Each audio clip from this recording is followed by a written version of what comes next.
Good afternoon. Welcome to the Entrepreneurship Forum.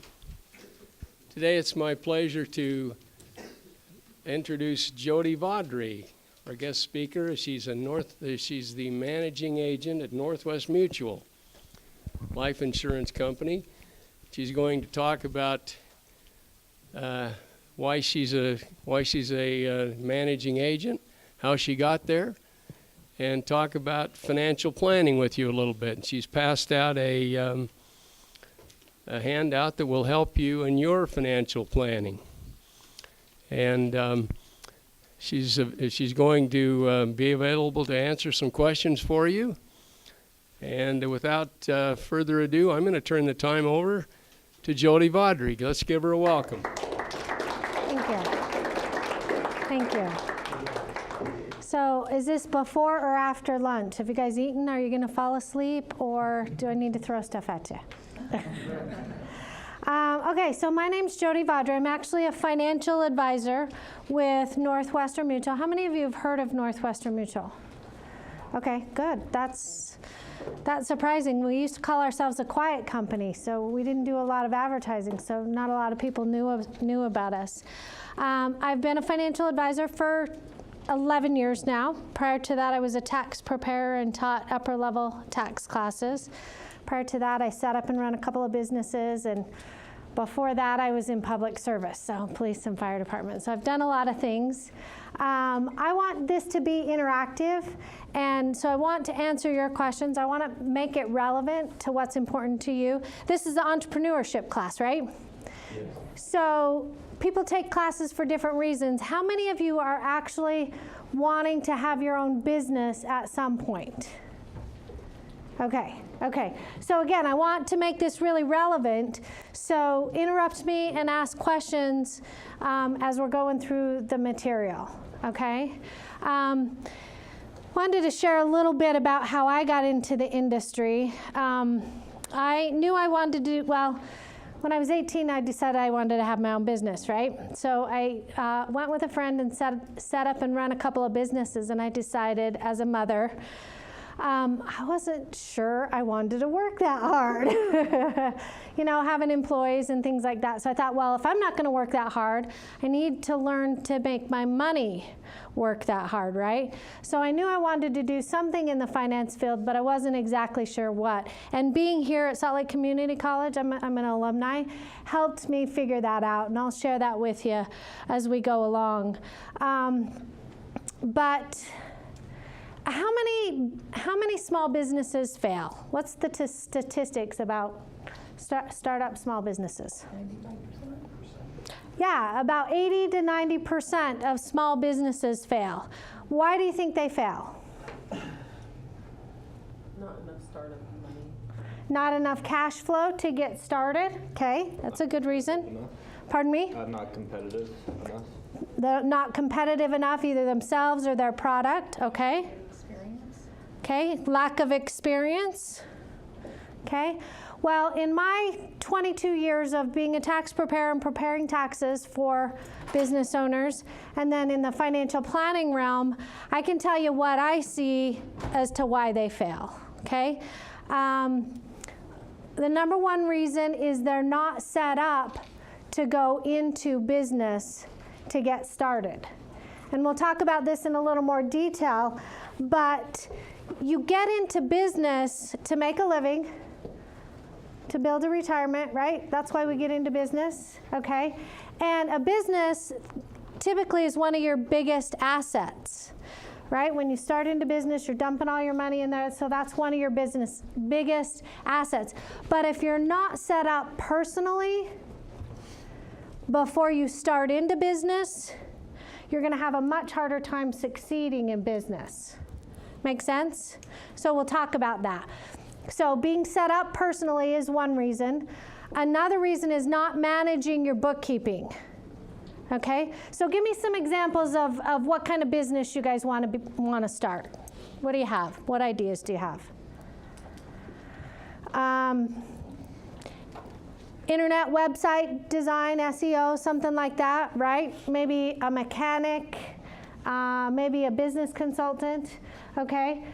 You think a mechanic's going to be really good at bookkeeping?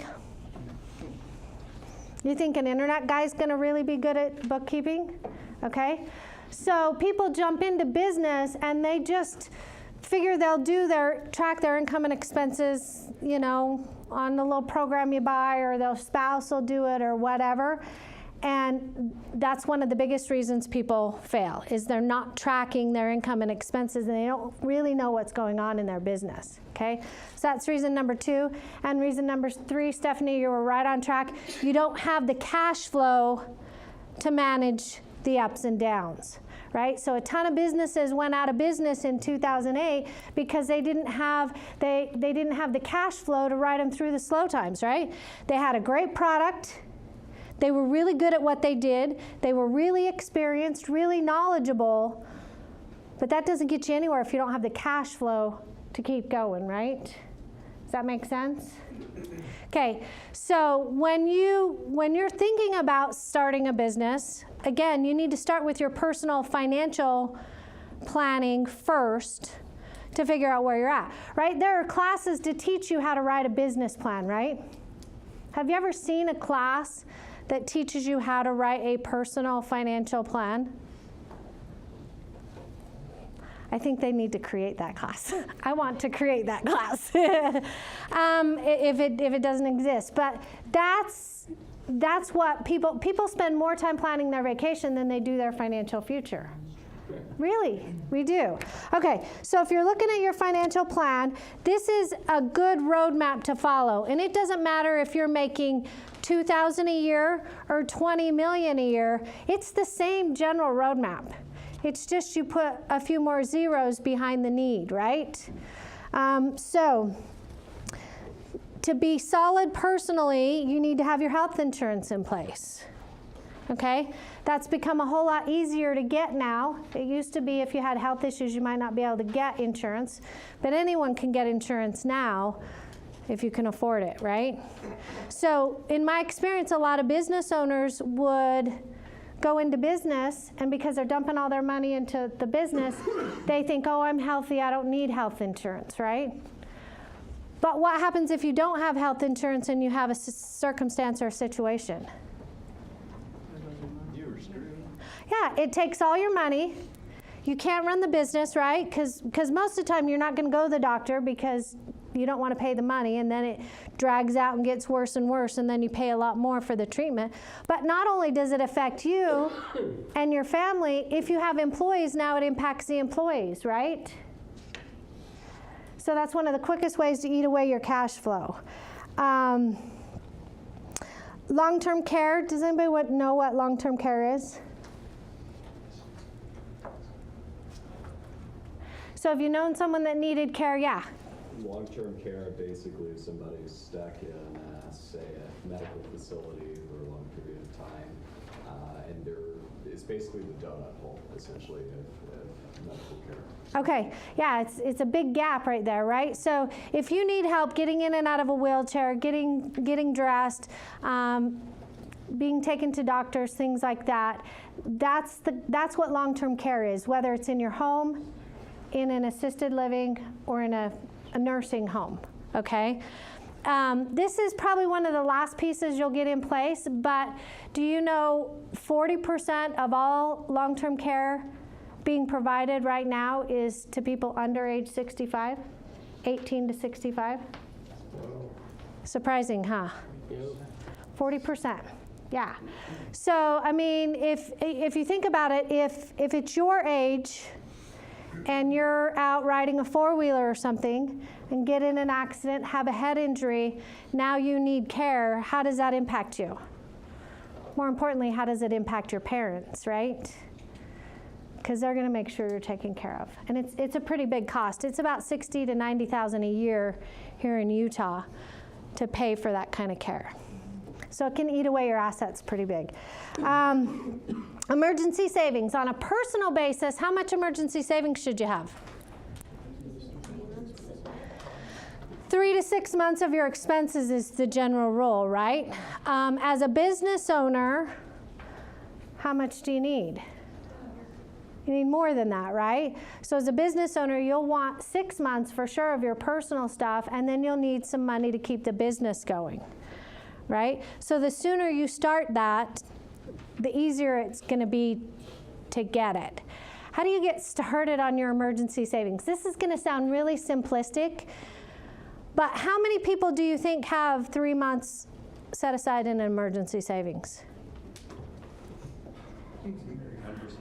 Not very many, right? It seems really hard to get there, right? Because we always get to the end of the month and don't have anything left over. Because there's always things you need, right? If you make $2 million, you need a security system, right? Again, it doesn't matter if you make $2,000 or $2 million, there's always things you need. So how do you get your emergency savings? Well, you set it up to happen automatically, so you don't even think about it. How many of you guys are working right now? Okay, do you get direct deposit? Okay, so go set up an account that's out of sight, out of mind at a bank that you don't normally bank with, or a credit union, and then go to your payroll department and tell them to split your direct deposit. Send $5, $25, $50 a paycheck to this bank account that you don't have checks on, that you have to drive to get to, and just let it build automatically. You won't even miss it. I guarantee you won't even miss it. Okay? Income protection. What do you think income protection is? Protects your income if you don't have an income, right? Why would you not have an income? Injury. Okay, if you get sick or injured and can't work, right? If you're an employee, if you get laid off, okay? So what are some ways to protect your income? I mean, if you're out there working and you have a car payment and a house payment, and then now you can't bring in that income, how do you make those payments? Supplemental insurance. Okay, so there is insurance that you can buy, disability insurance. Long-term disability and short-term disability. Short-term only pays for a couple months. Long-term doesn't start for a couple months, but it could cover you until age 65. Okay? What are the statistics that the statistics are, I guess I can't really ask that question. The statistics are that 2 out of 5 of you will have a long-term care event that will last at least a year. You'll have an illness or an injury that you'll be out of work. What's another way to protect your income if you lose your income? Emergency savings, right? So if you build that 3 to 6 months of emergency savings, then you don't need to spend money on short-term disability insurance. Does that make sense to you? Okay, so these are all the things that you're not going to want to think about. It's just like doing your bookkeeping, right? If you're a mechanic, you're not going to really know all the ins and outs of bookkeeping, okay? If you're a mechanic, you may not know all the ins and outs of financial planning, but if you work with a good professional, they're going to walk you through it. Make sense? What's death protection? It's life insurance, isn't it? Okay, so if you pass away, it protects your family, right? And what does it cover? What would you need protection for? Funeral expenses, any kind of miscellaneous that you might have. Okay, funeral expenses, and again, if you're married and have kids and you're paying the house payment, how does that house payment get paid if you're not there working? The life insurance, okay? So if you have a good solid foundation, it's much like building a house, right? You don't build a house from the top down. You have to have a solid foundation, and your financial future is exactly the same way. Okay? If we get into wealth accumulation, now you're going to be a business owner. What's the first thing you're probably going to work on in wealth accumulation? Probably none of these. You're probably going to be working on your business, right? I mean, you may be thinking about retirement and children's education, but when you first get started in the business, you're going to be putting everything into the business. Likely, right? Okay? So, do you think you'll be in business by yourself, or do you think you'll have a partner? Chances are you'll need a partner. Okay? You're not going to be able to manage everything yourself, or you just don't have the money to do everything yourself. Okay, good answer. Chances are you might need a partner, right? Because you don't have all the skills that it takes, right? If I'm starting a hairdressing studio, right? I'm a real good hairdresser, but am I good at managing other hairdressers and the shops and marketing my business and all that kind of stuff? Did you have a comment, Matt? What? About having a partner? Did you want to say something? Oh, no, I was just going to say Okay. it was like either, kind of what you said. Okay. All right. So you may or may not have a partner, but either way, when you go into business, one of the first things you need to think of is getting out of business. Why would I say that? Exit plan. Okay. So you're doing it to eventually get out at some point, right? You want retirement. And you need to have an exit strategy to get out of this business, right? And especially if you're going to have a partner.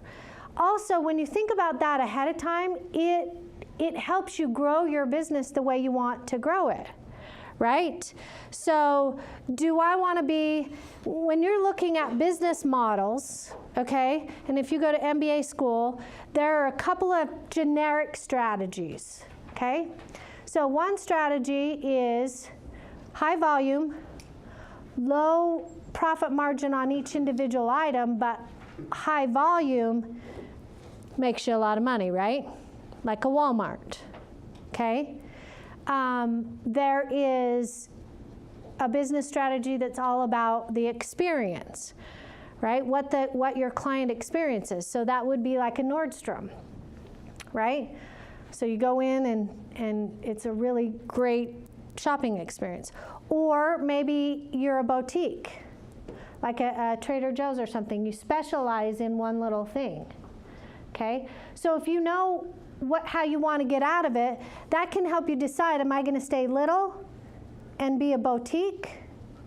Or am I going to grow really big and have 10 stores and sell it for $20 million? Does that make sense? Is that going to change? Is that going to evolve? Probably, because you're going to figure out what you like and what you don't like and what works in your industry, and you're going to have opportunities. But you at least need to start thinking about it. So if all you do is think about it and say and write out on a blank white piece of paper, this is my business now, this is where I want to be in 10 years, 20 years, and this is how I'm going to exit the business, then at least you've thought about it. And as opportunities present themselves, you can refine your exit strategy. Okay? So what are some other ways or reasons you're going to exit the business besides retirement? Why would you exit the business? Not profitable. Too old. Too old. What was the other one? Not profitable. Not profitable. Start another business. Another opportunity. Change of ownership. Okay, change of ownership for whatever reason. Okay, so on this very last page is a business succession plan, okay? So you may exit the business early because you have another opportunity. You get divorced, which would be an example of a change of ownership, right? If you and your wife are doing it together. Retirement is obviously one of the main ones we try and focus on, right? But what if you become disabled or you pass away? What's the exit strategy for the business, right? Because if you're married and this is your source of income and all of a sudden you're gone, what does your spouse do with the business? Okay? What about if you have a partner? Okay? If you have a partner and you get another opportunity, how do you step away from this partnership? So this becomes really critical to think about this ahead of time, especially when you have a partnership. Have any of you heard of a term called a buy-sell agreement? Okay, write that down. Buy-sell agreement. I don't care how small the business is. I don't care how early it is and you're just toying with it. If you have a partner, you need to be drafting a buy-sell agreement. So all that is it says, if for whatever reason we need to separate, how do we do that? How do we value the business? And if I'm in business, tell me your name. Okay. If I'm in business with her, sorry, I couldn't repeat it. If I'm partners with her and I want to get out, can I just sell it to Mary? Can I just sell my share to Mary? Well, I don't know. If she's a really good entertainer and I'm the other half of the marketing and Mary doesn't do any entertaining, doesn't do any marketing, why would she want to be in business with Mary? Right? So you have to have those agreements. What happens if I want to get out, and who can buy the business, and how do we figure out what it's worth? Make sense? I'll give you an example, a personal experience. I invested in a business, so I'm a financial advisor. And a couple years ago, I invested in a business that makes axles for four-wheelers. A little bit different than financial advising, right? So I was just an investor, and my value was helping them with business strategy, financial strategy, stuff like that, right? Well, when my mom got sick and passed away, and my mother-in-law fell and broke her back and had to go into a facility for 6 months and then move in with us while she was getting rehab, I was kind of stretched between taking care of family issues, running my financial practice business, and being a partner. So I went to them and said, love you guys, but I can't be partners anymore. I don't have the time. So we had to figure out how to get me out. Does that make sense? So sometimes those exits are unexpected. But if you have a formula or a system or at least some kind of conversation ahead of time, then the transition's easy. If you just deal with it while you're having stress, it's not going to work out. And so when you sit down and work with a financial advisor, hopefully you're working with someone that is talking about these things, or getting a business coach that's talking about these things, because they're key to your success, so you can brainstorm. I'll give you an example. I had a client that I was referred to. Her husband had a high-end pool business, okay? Made good money. She did the bookkeeping, pretty good company. But he got cancer and died unexpectedly. Fairly young, mid-50s, okay? They had life insurance, but they had never thought about an exit strategy. They'd never had a discussion. So when he was gone, she was left going, okay, now what do I do? I'm grieving. You know, they were really big into customer service and they wanted to do a good job. So they had a guy who stepped in and they'd been paying him as a subcontractor in the past to help out. So he finished the jobs that were already in place and kind of took over. And she doesn't know anything about building pools, right? So she wanted to sell the business, and she did eventually sell the business, but guess what she got out of it? $50,000 if he made money. Why? Because they didn't even have a discussion. It wasn't even in the thought process ahead of time, and she didn't have an advocate. And she was making decisions while she was going through this grieving process. Right? Do you want to put your spouse or your partner in that situation?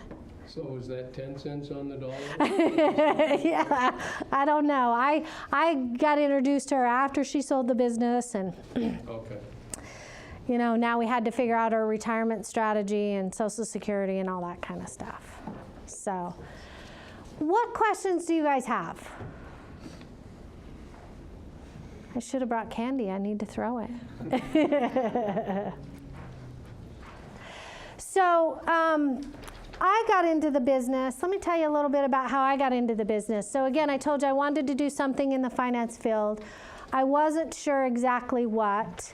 I was kind of a career changer, right? I'd been doing taxes for 12 years, but I wanted to do something more year-round rather than just 20 hours during tax season. And so I came to school and finished my degree in finance. And one of the professors here had a guest speaker from Northwestern Mutual and talked about an internship. How many of you guys have thought about doing an internship? Okay. Why would you do an internship?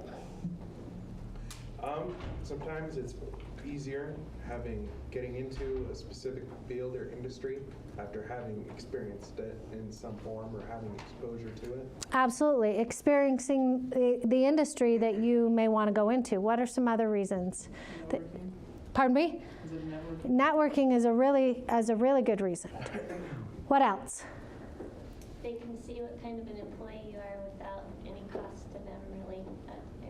Yeah, because most internships are not paid, right?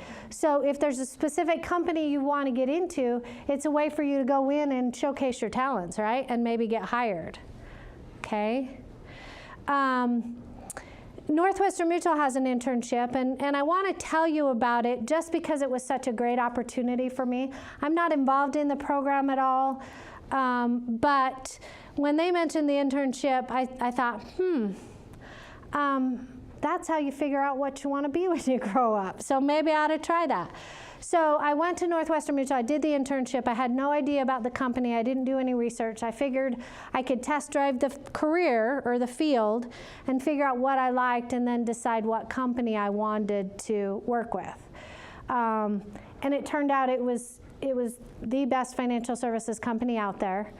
And I kind of got a hint of that when I would call people and say, hey, I'm working on this internship, just want to get with you and show you the type of work I do. I'm with Northwestern Mutual. And they'd go, oh. You know, business owners would do that. And I'm like, okay, maybe there's something to it, right? So anyway, so Northwestern Mutual has an amazing opportunity or amazing internship program. It's a national program. It's a paid internship. So if any of you are working,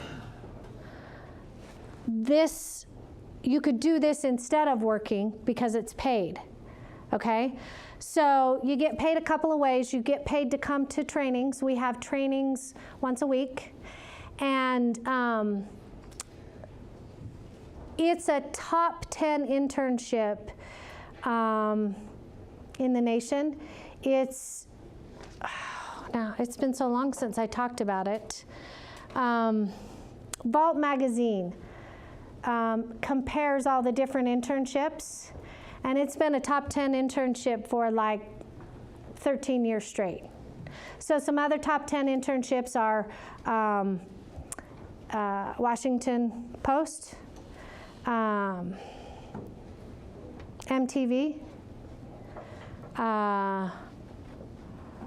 oh my gosh, I'm drawing a blank. There's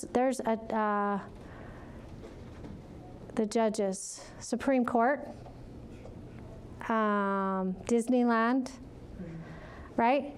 So, but it's the only top 10 internship you can do in the state of Utah. It's the only one. So having it on your resume is really good too. Okay?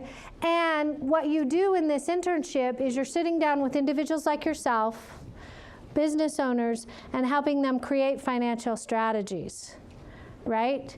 So do you think what you'll learn will benefit you as if you go into the corporate world and just become an employee? Yeah. It'll help you even if you're going to be a stay-at-home mom, because the principles you're going to learn apply to everybody. We all make financial decisions every single day, right? So it's a really great opportunity, but they're pretty selective. They don't just take anybody who wants to be an intern.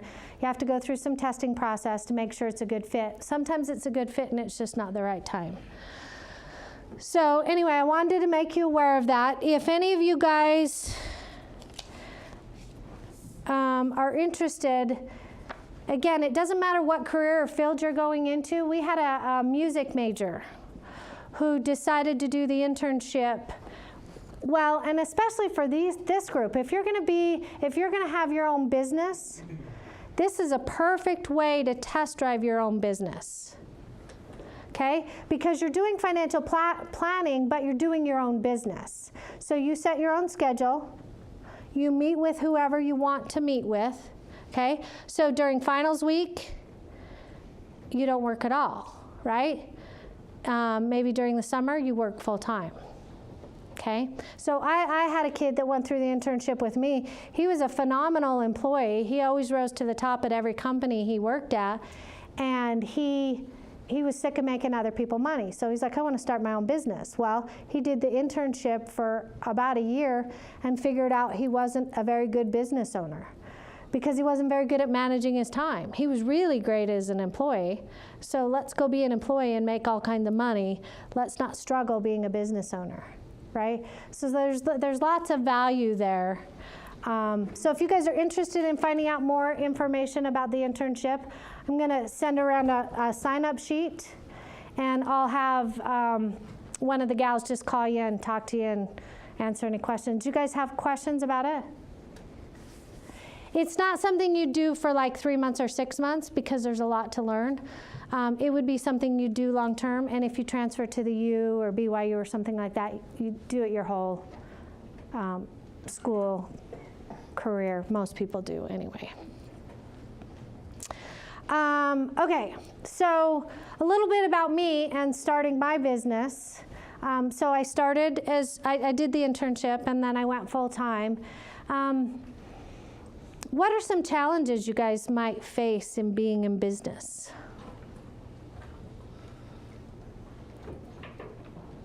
Time management. Time management is a huge one.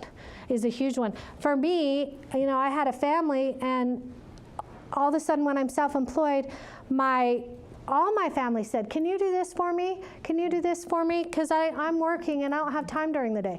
I'm working too. I have a business, but just because I had a flexible schedule, they'd ask me to run errands during the day or babysit during the day. You know, so time management is a huge one. Any others? Yeah, like if you need to do like market research because you're just not able to find a customer base. Yeah, marketing and figuring out who you want to work with. I'm an amazing financial advisor. I am lousy at marketing, right? So that's one of the hardest problems. What's one thing you can do right now that will help you? And I'm pretty sure Samantha, was she here last week? Samantha? She was here 2 or 3 weeks ago. Samantha used to own Samek Smokehouse. I'm pretty sure she mentioned this because she presented when I was on that side of the desk. What's one thing you can do now that might help you when you get into business? Make connections.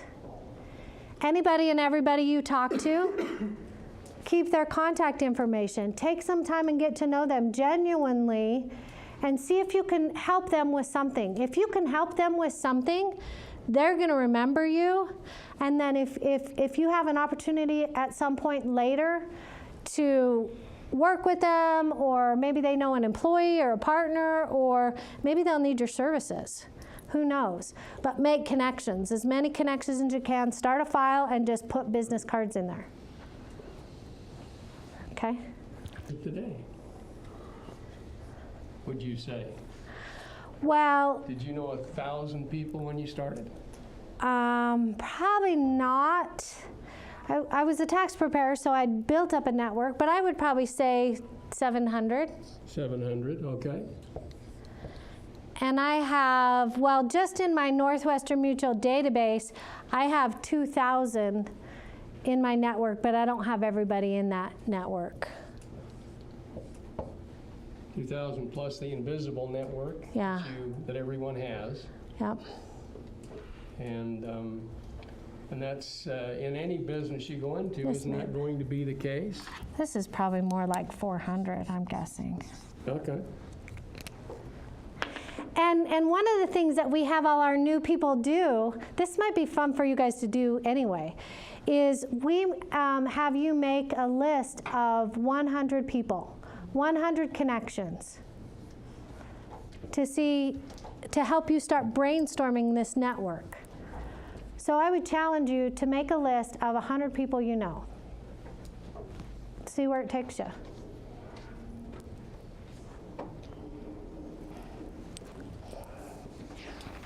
This would not just apply to financial planning, by the way.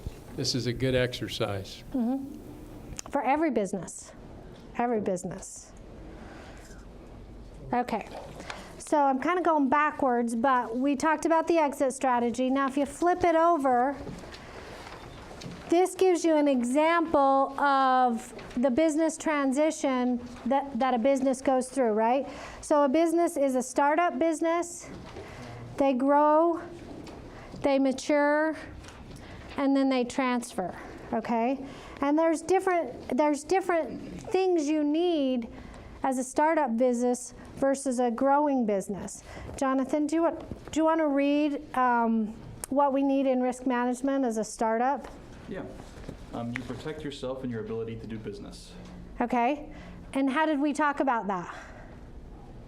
Getting different tiers of insurance, making sure that you have plans put in place and that you're covered. Excellent. Okay.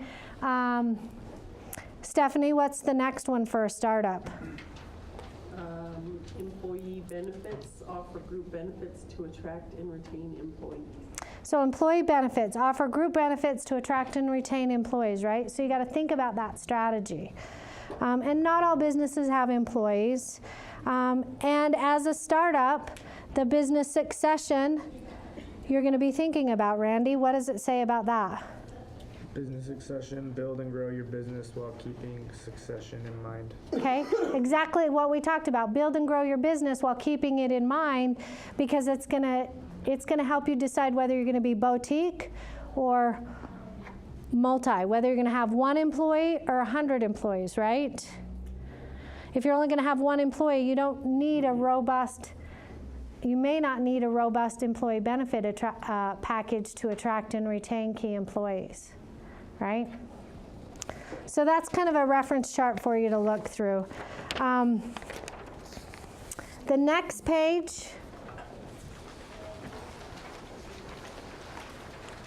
okay, as a business owner, you have some unique opportunities to enhance your financial future. Okay? So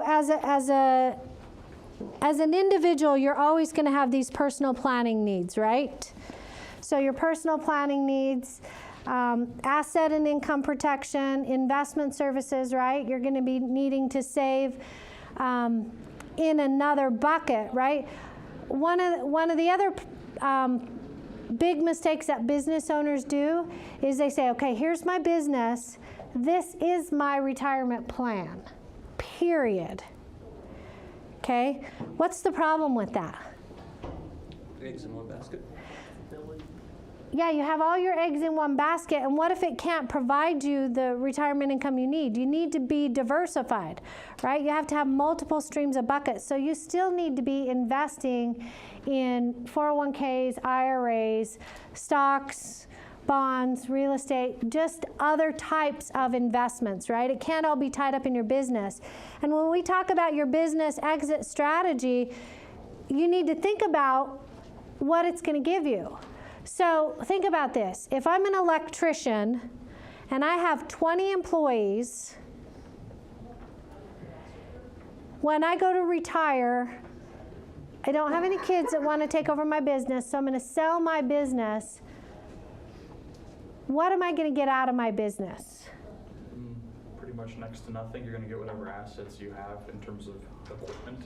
Even with 20 employees, unless you have a really big name built up, you're going to have a difficult time getting money for it. Yeah, so Jonathan says, when I sell my business, I'm likely to just get what paid for the equipment that I have in the business, which is depreciating equipment, right? Trucks and equipment. Why? Because we hire an electrician based on his reputation, right? If you've built up a good reputation and you have a big company, there may be a client base to sell, but very rarely is there. So if I'm an electrician and I make good money, I better be saving for retirement elsewhere. You see what I'm saying? See why you need to think about your exit strategy as you're going along? Okay? You may need to fund for your children's education. And then the business has its own needs, right? From that flow chart. You need your exit strategy. You need liquidity planning, providing for a legacy. But your personal and business intersect, right? And as a business owner, you have a lot more opportunities, a lot more vehicles to use to improve your financial future, right? So let me give you an example. What are some ways that an individual can save for retirement? 401k. Okay, 401k, if you have an employer, right, if they offer it, you can save in a 401k. IRA, Roth IRA. Okay, how much can you put in an IRA or a Roth IRA? Typically $5,500, right? And it's one or the other, so it's either this one or that one. So the most you as an individual can save is $5,500 for retirement. If you want a 60 or 70 or 80,000 a year retirement, if you're going to retire at 65, how long do you need retirement income? What's your life expectancy? What is it? I don't know what the life expectancy is, but typically they say you need at least 1.2 million to retire at 65. Okay, that's a really good point. He says you need 1.2 million to retire at age 65. Okay, how many of you have seen those commercials? What's my number? How much do I need? Well, let me just tell you, we have two scenarios. Okay, this person is a realtor. This person is a cleaning lady. She makes $700,000 a year. She makes $20,000 a year. Who is going to be able to retire with 1.2 million? This lady, right? There's no way this 1.2 million is going to provide her, what's that, a year and a half of income that she's used to spending? So they don't take into account what your income is. I mean, they take it into account, but that's not what it's surely based off of. It's cost of living, but they're not going off of, I mean, but they're not living off of 700K. That's just what their net is. Yeah, and so what do you think she's really spending? Right. Yeah. I mean, what they make is not as relevant as to what they spend. Correct. You're absolutely right. It's what you spend, right? But if she's making 700 and has only saved 1.2, you know she's spending a lot, right? By default. But the real question is, what do you want in retirement, right? If she only wants 100,000, then maybe this 1.2 is going to get her there. Okay? But the question is, if you retire at 65, your life expectancy is 85, and there's a ton of people living to age 100. This is the largest growing segment of our population, is between 85 and 100.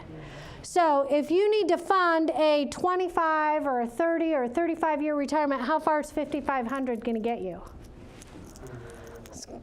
Yeah, I mean, if you start saving at 16, which if I could get every 16-year-old to get a job and start saving $5,500 in a Roth IRA, oh my gosh, I'd be happy. Because of the time value of money, right? But unfortunately, most of us don't start. So as a business owner, my whole point is there's some other ways that you can save for retirement as a business owner. You can do a SEP IRA. What do you think you can contribute to a SEP IRA a year?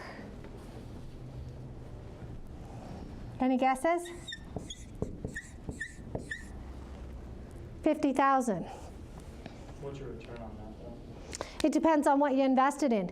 You can invest it in a CD in a bank, and right now they're earning 0.25.